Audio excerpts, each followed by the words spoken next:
네, 안녕하세요. 도기환입니다. 자, 오늘은 이제 제가 최근에, 저는 이제 송년회를 거의 안 했었어요.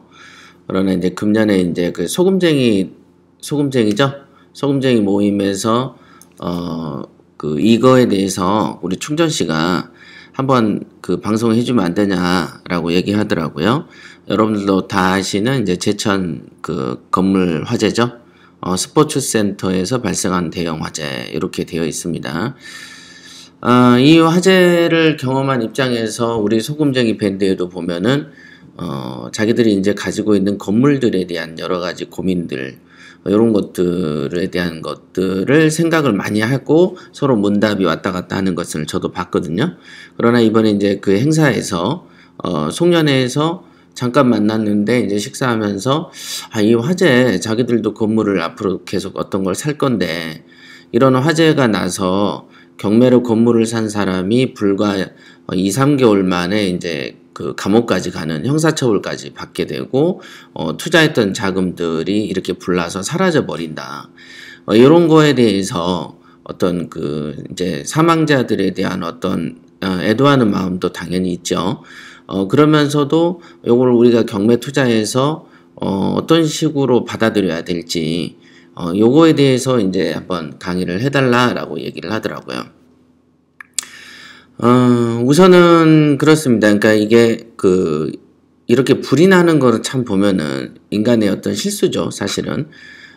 불은 거의 다 실수죠. 여태까지 보면은 뭐 고의적으로 방어하는 경우도 있고, 저는 처음에 이 건이 터졌을 때 경매가 있었던 건물이다라고 해서 혹시 고의적으로 누가 방어한 거 아닐까?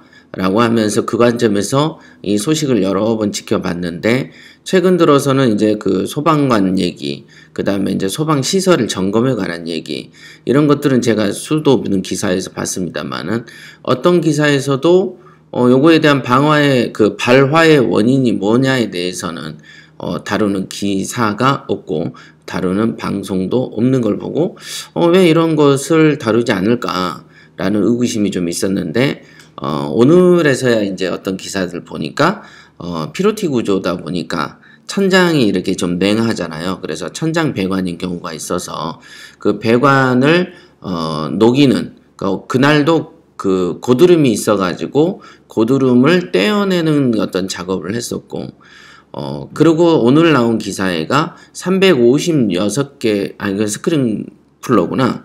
거기에가 천장에가 피로티 구조라고 하면은 그 주차장이 1층에 있고 그 위에 천장이죠. 2층 바닥면이 배관으로 연결이 되어 있어서 그 배관을 겨울에는 추워서 얼잖아요. 그래서 그거를 녹이기 위해서 보온 등을 갖다 많이 켜놨답니다.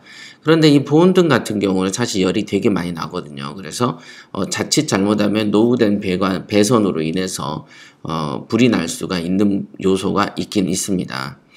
그래서 지금까지는 뭐 기사나 어떤 그 소방당국의 화재 원인을 조사한 게 결과로 나온 게 없다라는 점이 저는 좀 특이한 것 같고 정부는 물론 언론에서조차도 불이 왜 났는가에 대한 기사는 탐문 기사가 없다라는 것도 상당히 조금 의아스럽다.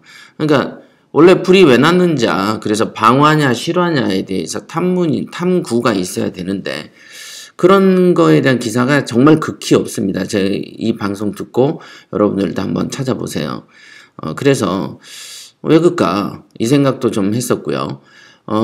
요즘에는 이제 소방 점검에 관한 문제에 대해서만 계속 나옵니다. 그죠? 이 정도 소방의 어떤 그 점검하지 않는 정도가 우리나라 전체적인 관행입니다. 거의 다 보면 이 제천에 대한 이 집만 문제가 이렇게 있는 게 아니고 대한민국에서 이루어지는 모든 소방 점검 업무가 대충 이 정도 수준에서 이루어지고 있습니다. 특히 이제 여기는 그래도 서울이 아닌 조금 더 지방이기 때문에 지방은 특히나 좀 더 소방 점검이 좀 소홀한 거가 사실이죠. 요거는 그러죠. 지금 이것도 보니까 2급 소방 안전 점검 대상이던데요. 그런 게 있습니다. 그래서 이 건물은 전 소유자가 전 소유자가 있고 경매로 낙찰받은 현재 소유자가 있지 않겠어요? 그러면 근데 전 소유자가 그 전 소유자의 아들이 소방점검 그 기사라 그러나 그거를 그런 자격을 보유한 사람이었습니다. 그러니까 아무래도 통상적인 경우에는 이렇게 좀 가깝기 때문에 조금 뭐랄까 제가 뭐 딱 눈으로는 안 봤습니다만은 엄격하게 실시되진 않는다. 엄격하게 소방 점검 자체가 우리나라 법이 그렇게 되어 있습니다. 우리나라 법이 2급 대상인 경우에는 소방 점검 그 어떤 기사증이 있잖아요. 그 증은 간단한 온라인 시험과 온라인 교육과 간단한 어떤 그 시험을 통해서 거의 90% 이상이 합격합니다. 그러면 그 사람을 건물 주인이 친하기 때문에 당연히 가족이나 지인이나 직원으로 주로 대체를 하기 때문에 소방 점검이 기초적인 거 소방 그 소화기하고 이제 그 소방 안내 불이 켜졌을 때 비상구 안내 등 뭐 이런 기초적인 거를 점검하는 수준에서 그치고요. 금방 그 언급한 스프링쿨러에 관한 부분이라든지 그런 것은 이제 근처에 있는 외주 업체나 아니면 이제 소방 당국에서 이렇게 점검을 하는 걸로 알고 있습니다. 그런데 이 건물 자체는 경매를이라는 어떤 기간을 거치면서 전 소유자의 아들이 소방안전점검 그 기술자였고 그러니까 당연히 경매로 넘어가는 입장에서 경매도 또 한 2년 이상 진행이 됐었기 때문에 여기 건물에 대한 어떤 안전점검이라는 것은 거의 없었다라고 볼 수 있겠습니다. 우리나라의 공통적인 증세지 이 제천 같은 경우는 노후된 건물도 아니고요. 2011년도에 지어진 건물이기 때문에 사실상 이 정도 건물은 신축에 포함된다라고 볼 수 있을 정도의 그 건물입니다. 그러니까 노후된 건물 같은 경우는 그럴 수 있다라고 볼 수 있겠지만 이거는 그렇지 않다. 이 건물의 가장 큰 명점은 고급이고 이 감정이 60억 가까이 그러니까 50몇 억인가 되는데 그거인 것 치고는 건물이 좀 싸구려틱하게 지어진 거가 이 화재의 어떤 가장 큰 원인이 되었다라고 볼 수 있겠습니다.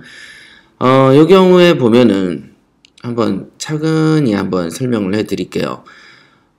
지금 우리 그 소금쟁이에서 저에게 이제 질문을 했던 어떤 설명은 뭐냐면 이런 화재를 우리가 경매쟁이가 낙찰을 받아서 낙찰받은 건물에서 이렇게 예측치 못한 대형 사고가 나서 사람도 다치고 망하기도 하는 이런 거를 우리 경매쟁이 입장에서 어떻게 생각해야 되고 어떻게 임해야 되느냐 그 행동 요령이라든지 마음가짐을 어떻게 해야 되는지에 대해서 저에게 물었기 때문에 이 강의가 시작된 겁니다. 우선은 이 주제가 사실 광범위해요. 이것만 가지고 제가 봐서는 1시간짜리 강의거리예요. 사실은. 그러나 뭐 이걸 가지고 1시간씩 할 수는 없는 것이고 그래도 방송이니까 정보 전달도 조금 있어야 될 것 같아서 제가 좀 찾아봤습니다. 자, 한번 보겠습니다. 우선은 이 제천 하면은 경치가 좋은 단양 팔경하고 가깝죠.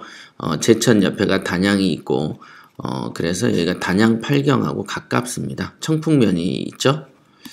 청풍면 하면 굉장히 유명한 데인데 이 제천 스포츠센터는 제천 시내에 그 위치해 있습니다. 제천 IC 쪽으로 들어가 보면 경치가 굉장히 좋습니다.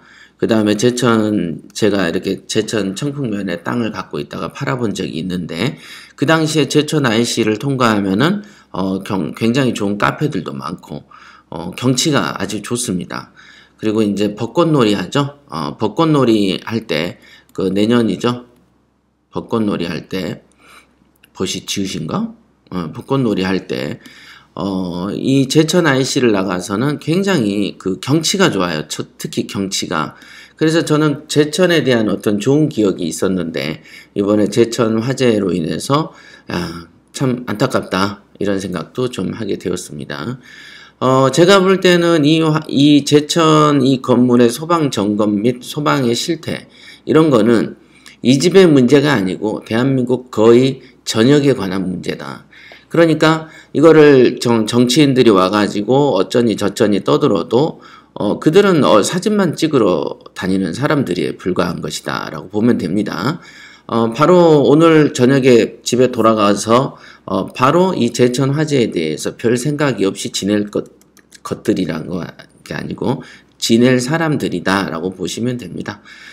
지난 정부 이게 보면 화재에 대한 점검 부분이 뭐 대안이 없어서 못하는 게 아니고 여러 가지 방법이 분명히 존재함에도 불구하고 방치한 게 정치권이고 법률가 아닙니까? 그죠?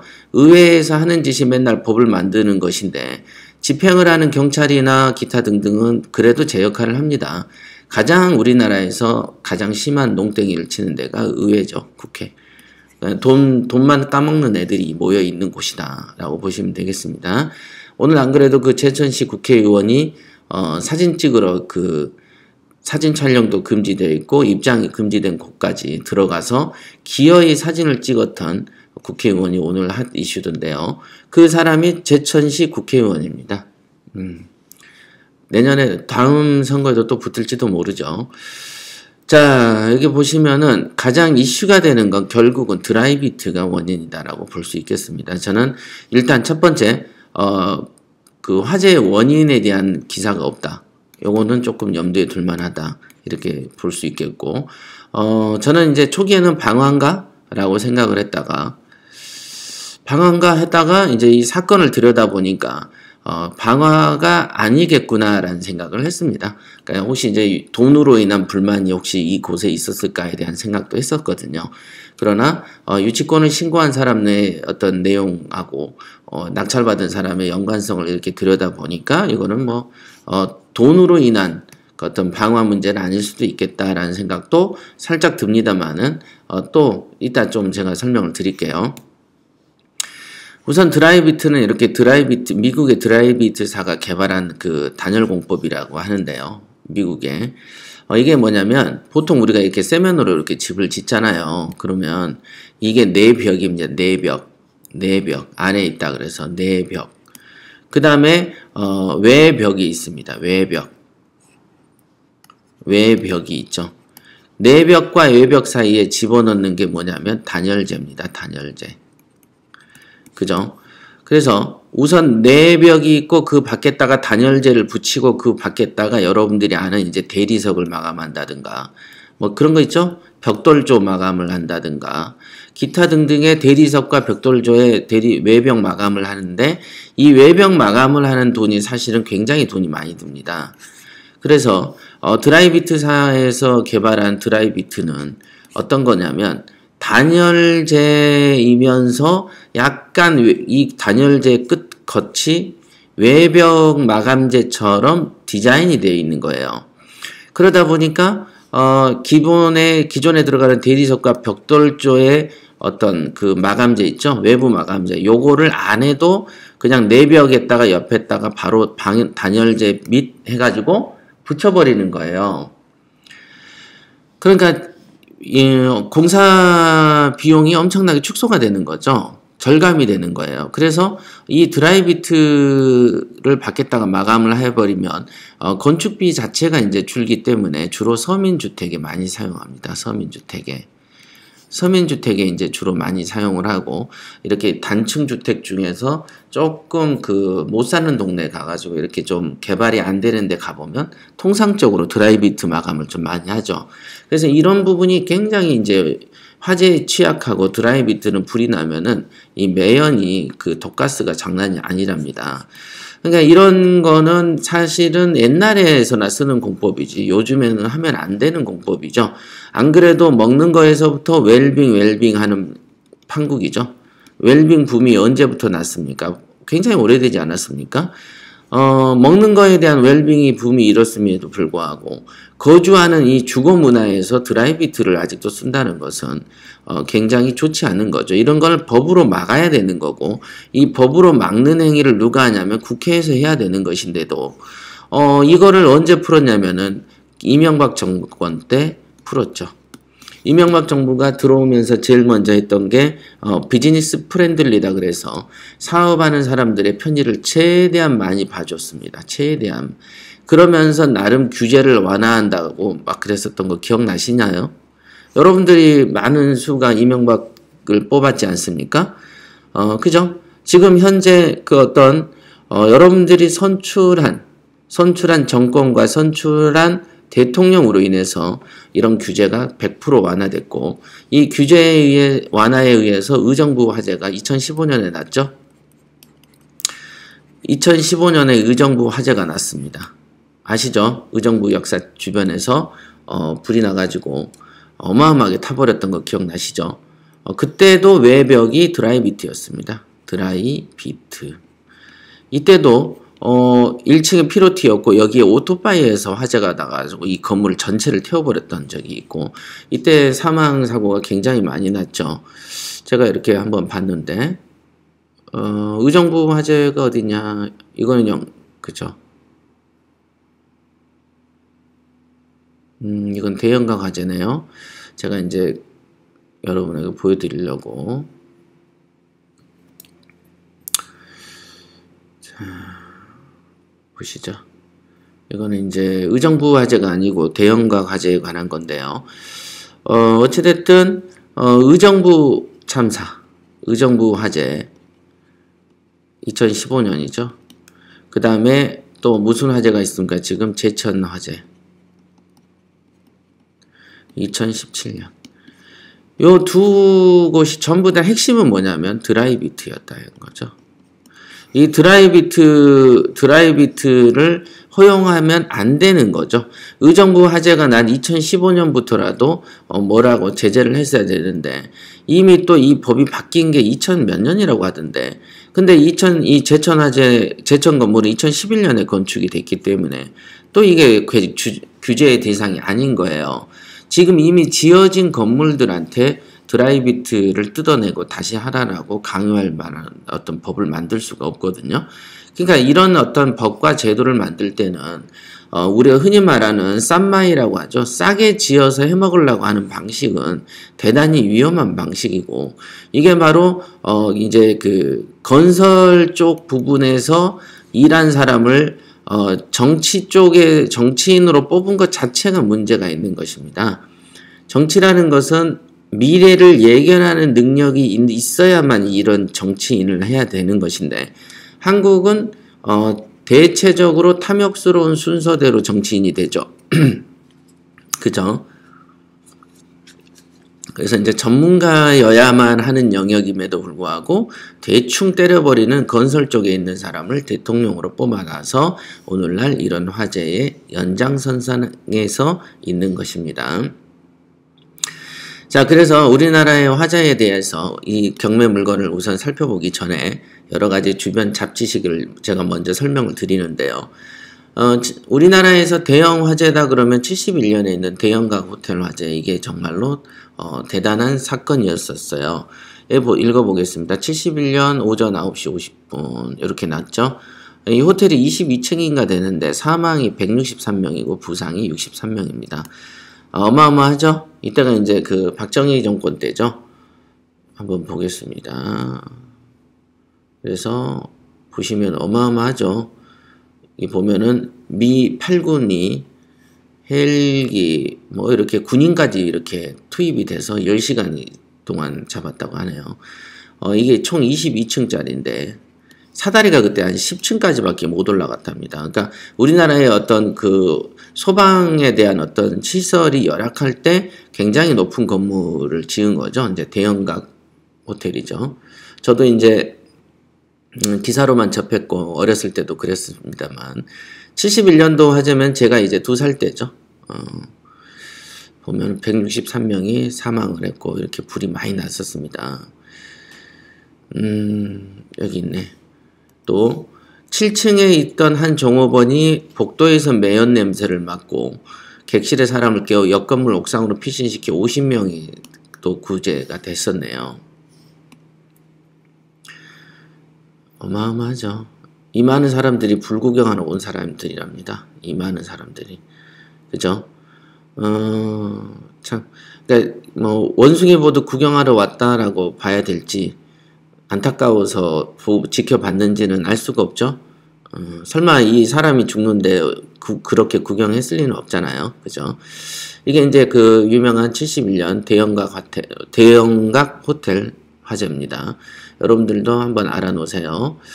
그 다음에 이제 역사 속에 이제 대형 화재라고 하면은 74년, 아까 71년이었죠?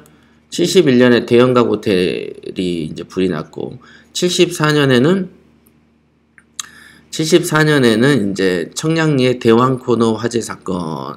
제가 이걸 왜 꼽았냐면 여기에서 불이하고 이제 그 나이트클럽이죠. 호텔 복도를 나오고서 했는데 나이트클럽에서 신나게 춤을 추던 200명의 젊은이들이 나가려고 했었다는 거예요. 그랬는데 술값을 내고 가라라는 상식 이하의 대처, 즉 이 웨이터가 그 당시 웨이터가 돈 안 내고 간다고 해서 그 사람들을 막았답니다. 그래서 사망이 88명이에요. 그리고 대부분 시골에서 올라온 20대 초반이었다. 이렇게. 그 다음에 회전문이 또 있어가지고 사람이 밀리니까 회전문이 꼼짝 안 할 거 아니에요. 이번에 그 제천 사건에서도 자동문이라고 했었나요? 유리문이? 그래서 자동문이 이렇게 작동하지 않는다. 근데 이 자동문이 작동하지 않는 건 2년 전부터도 작동하지 않았던 그 기억의 진술들이 나오고 있답니다. 그러니까 이런 어떤 편리한 어떤 문화들, 자동문의 문화, 그 다음에 이렇게 회전문의 문화. 어떤 경우는 이제 호텔 같은 데 가보면 회전문 있지만 그 옆에 유리문도 열어놓지 않습니까? 회전문도 돌지만.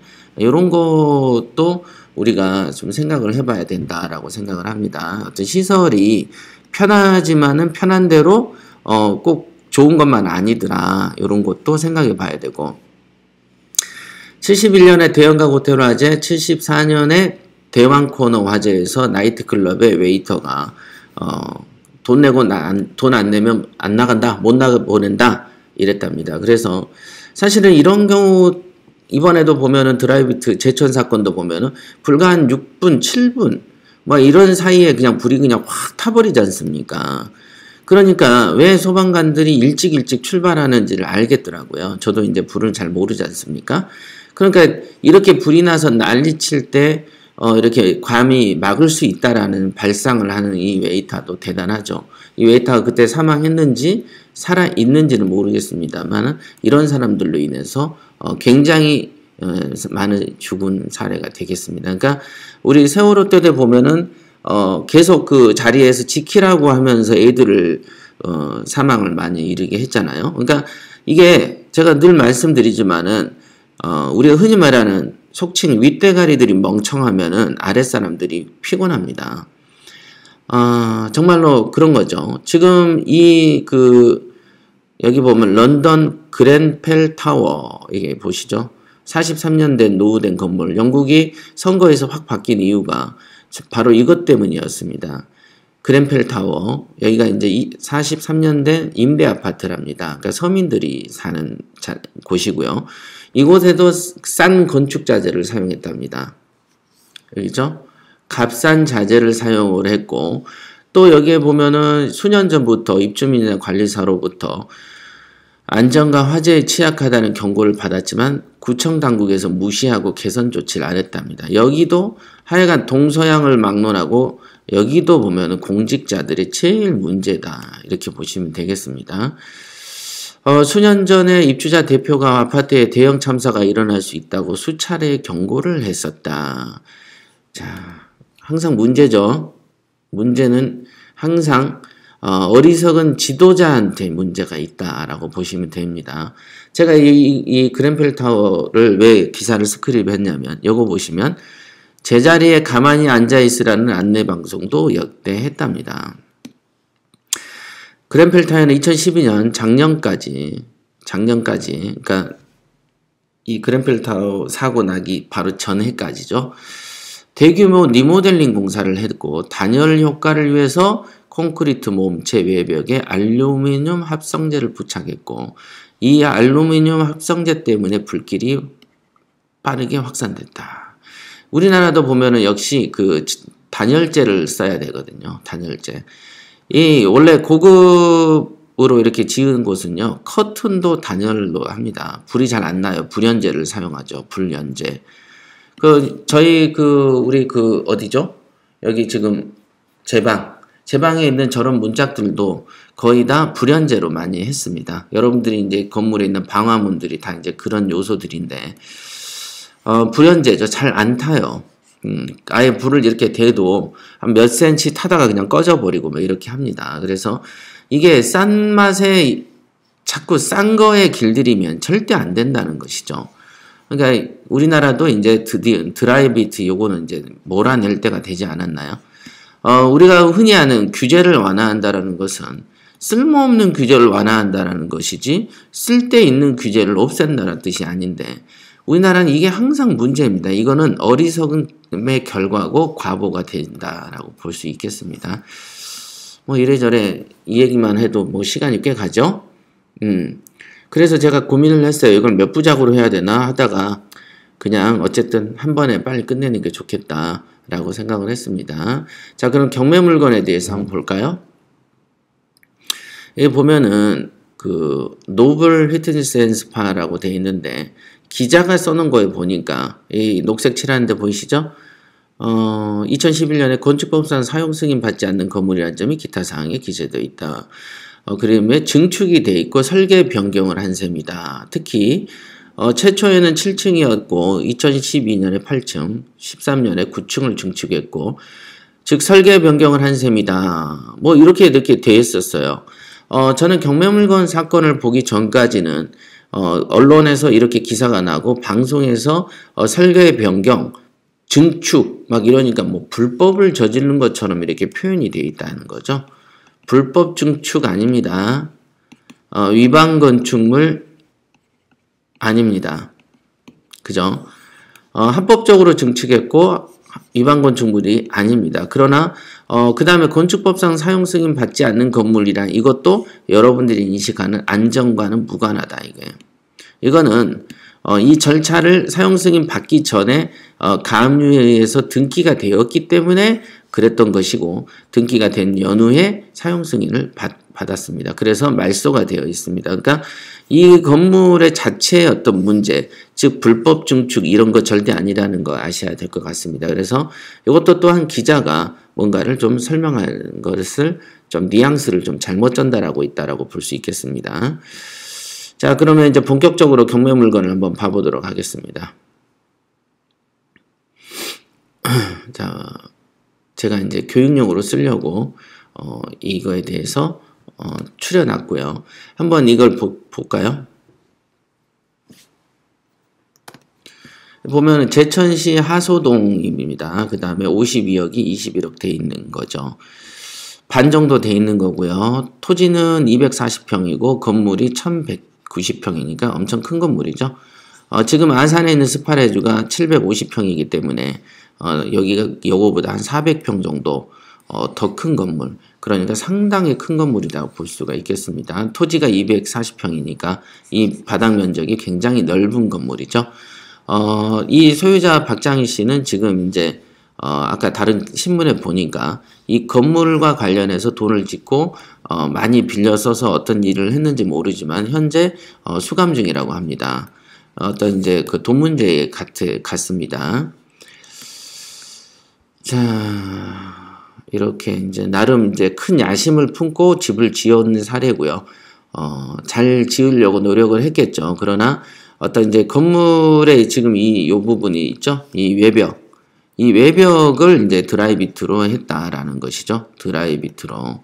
그러니까 이제 건축비를 좀 적게 들이기 위해서 이런 외벽들을 드라이비트로 했고, 그 다음에 요 위에 있는 여기 이 부분, 여기 증축한 부분은 증축을 하다 보니까 마감재 그 겉부분이 이제 그 천막이라든가 뭐 불에 잘 타는 형태로 여기를 또 구성을 했더라고요. 그러니까 여기 뭐 유리가 아니고 요 위쪽이죠. 여기 쪽에서 불이 많이 탔던데, 그죠? 요런데 유리창도 군데군데 깨어 있고 지금 보면 그렇습니다. 주로 보면 증축한 부분에 이제 화재가 많이 납니다. 그래서 실제로 2층에서 많이 사망을 하셨고, 그 다음에 7층, 8층, 9층이 올라갈수록 여기에서 또 집중적으로 사망자가 많이 생겼습니다. 그래서 결국 이번에도 보면은 역시 마감재에 대한 문제가 제일 중요한 거고, 그렇습니다. 물론 이제 스프링쿨러가 356개나 있는데 물을 아예 잠가놨답니다. 그러니까 요거라도 좀 있었다면은 초기에 이렇게 좋았겠죠. 조금 안타깝습니다. 이런 게. 자, 그러면 52억에서 이렇게 시작을 해가지고 이렇게 쭉 몇 번의 변경이 있었죠. 이렇게 쭉 변경이 있었습니다. 그런 다음에 쭉쭉쭉쭉쭉 빠지는데 낙찰이 한 번 됐다가 또 한 번 됐다가 이렇게 또 되죠. 그죠? 27억에 또 누가 잡아가고